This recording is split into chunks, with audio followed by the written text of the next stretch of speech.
A True Martial World, Bab 58, Judul, Kembali ke Rumah.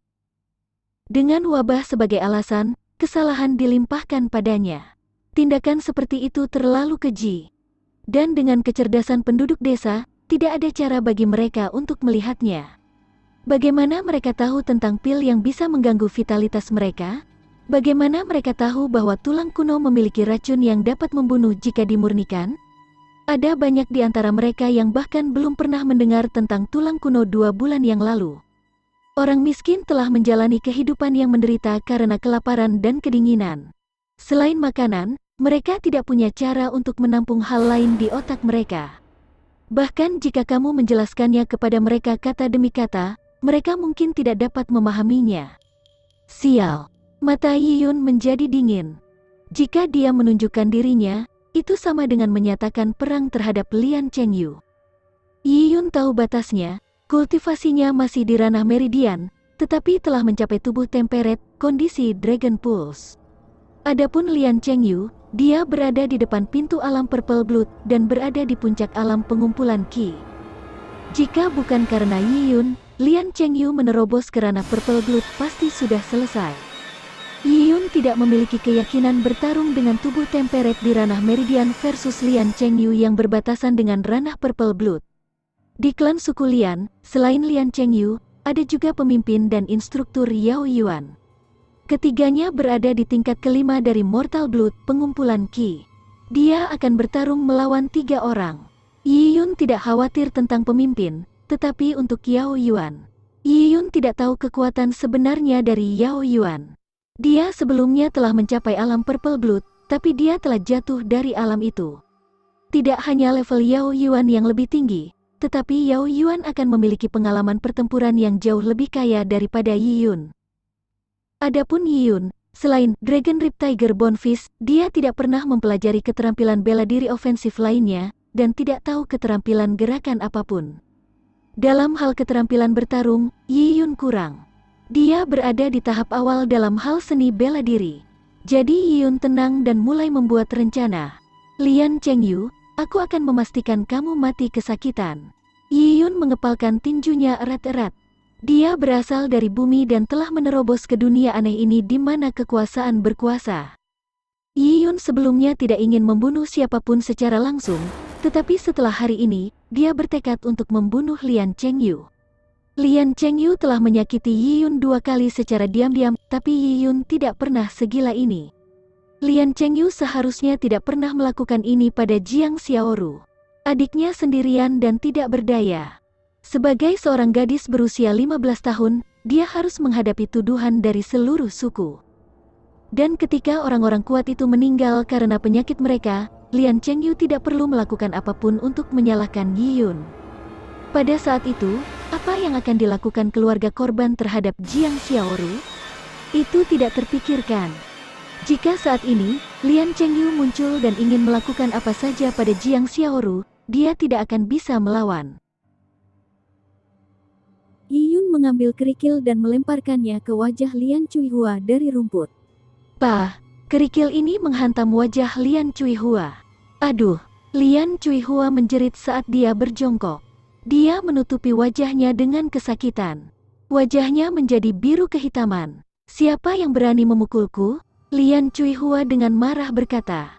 Anak-anak di sekitarnya segera menggelengkan kepala, mengatakan itu tidak ada hubungannya dengan mereka. Yiyun tidak memberikan pukulan membunuh. Meskipun dia memiliki keinginan untuk membunuh wanita jahat, dia tahu bahwa jika dia melakukan sesuatu pada Lian Cuihua, ini akan menimbulkan kecurigaan dari Lian Chengyu. Dia akan mengingat hutang Lian Cuihua. Dalam sebulan, paling lama sebulan, dia akan menagih hutang dengan bunga. Wanita berbahaya akan membayar harganya. Pada saat ini, anak laki-laki di samping Lian Cuihua melompat sambil memegangi pantatnya. Siapa yang memukulku? Anak ini adalah biang keladi anak-anak. Itu bukan aku. Itu juga bukan aku. Banyak orang buru-buru mengklarifikasi, menjauhkan diri dari masalah tersebut. Tapi saat ini, jeritan mulai terdengar satu demi satu. Tangan Yiyun sangat cepat. Kerikil yang dia tembak dipandu dengan baik dan dikendalikan dengan baik. Saat kerikil itu mengenai anak itu, ia akan terpental dan menghilang ke dalam malam. Hal ini mencegah anak-anak mengetahui apa yang mereka tabrak. Mereka juga tidak tahu dari mana asal kerikil itu. Apa itu? Anak-anak tahu ada yang tidak beres. Saat itu sudah larut malam, dan mereka melakukan pekerjaan heroik membersihkan kejahatan. Mereka mulai berkeringat dingin setelah terkena benda misterius. Di sana, ada hantu.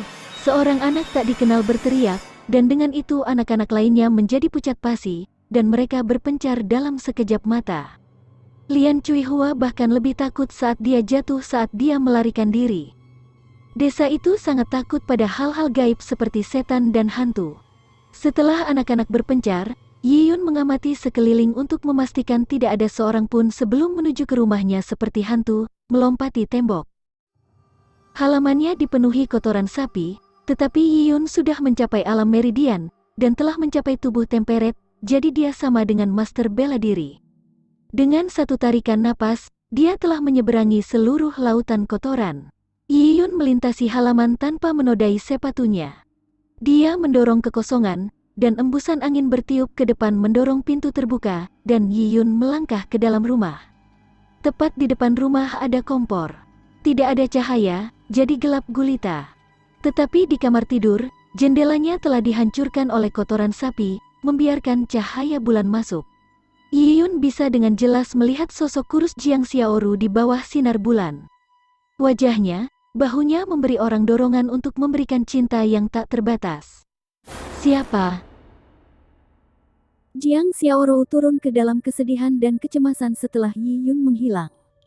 Tapi dia masih sangat waspada. Saat dia mendengar suara-suara, dia akan mengambil panah di sisinya. Jiang Xiaoru adalah seorang gadis yang pantang menyerah. Dia terus-menerus berusaha untuk menjadi lebih kuat, tetapi keadaan hidupnya membuatnya berpikir bahwa tanpa seorang pria di rumah, hidup akan menyedihkan. Dengan keberadaan adiknya, hidupnya berputar di sekelilingnya. Tanpa saudara laki-lakinya, dia telah kehilangan dukungan spiritualnya. Dan seorang gadis yang tinggal sendirian di hutan belantara yang luas pasti akan menjadi subjek bullying. Juga Yiyun sebelumnya telah memperingatkan Jiang Xiaoru bahwa Lian Chengyu sangat menginginkannya. Jadi Jiang Xiaoru tidak pernah lepas dari panah selama beberapa hari terakhir.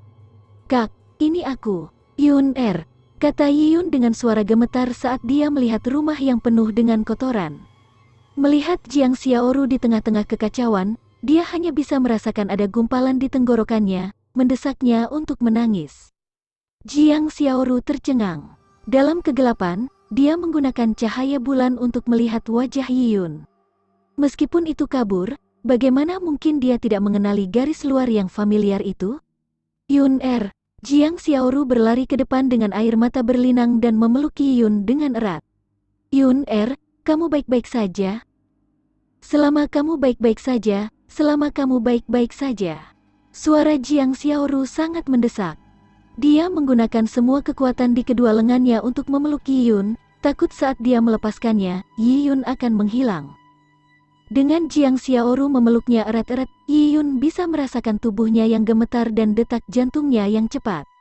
Yiyun bisa merasakan kehangatan di lehernya. Itu adalah air mata Jiang Xiaoru. "Kak, aku baik-baik saja. Aku tahu dari awal," teriak Jiang Xiaoru saat dia berkata. Meskipun dia bilang dia tahu, dia tidak bisa yakin. Dia tidak terganggu oleh penghinaan karena dindingnya diplester dengan kotoran sapi. Dia juga tidak terganggu oleh kutukan wanita kejam itu.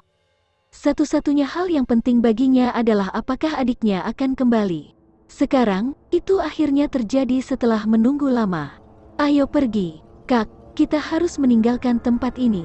Kita tidak bisa lagi tinggal di desa ini." Kata-kata Yiyun yang tiba-tiba sangat mengejutkan bagi Jiang Xiaoru yang telah melalui roller coaster emosi. "Jika kita tidak tinggal di sini, kemana kita bisa pergi? Apakah kamu mengatakan untuk pergi ke Cloud Wilderness?"